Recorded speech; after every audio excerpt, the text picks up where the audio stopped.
Hindi pa natatapos mga boss ang pagpapasikat dito nga ng mga anak ni LeBron James dito nga sa larangan ng basketball.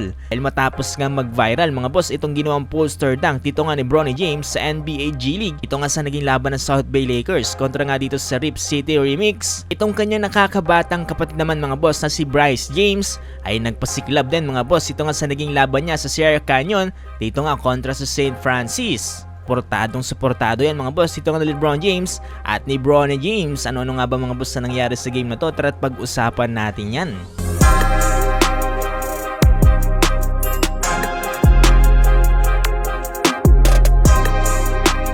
Grabe mga boss, siguro sobrang proud na proud ngayon dito nga si LeBron James sa ginagawa ng kanyang mga anak mga boss dito nga sa larangan ng basketball.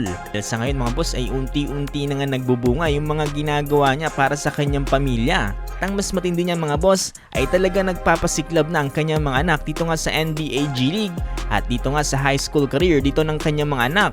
Kahapon mga boss nag-viral yung ginawa ni Bronny James na isang poster dunk sa NBA G League sa naging laban ng South Bay Lakers kontra nga dito sa Rip City Remix. Pero narito tayong mga boss para hindi pag-usapan etong si Bronny James kung hindi ang kanyang nakakabatang kapatid naman mga boss na si Bryce James. Dahil matapos nga mga boss tanghalin bilang MVP etong si Bryce James sa naganap na Hoop Hall Classic kung saan nakapagtala siya ng 16 points, 5 rebounds at 4 steals sa loob lamang yan mga boss ng 17 minutes of playing time. So eto mga boss, nagpapatuloy ang pagdodomina ng dugo ni LeBron James ito nga sa naging laban ng Sierra Canyon kontra nga dito sa St. Francis kung saan tinambakan nila to mga boss no ng 29 points sa final score na 77-48.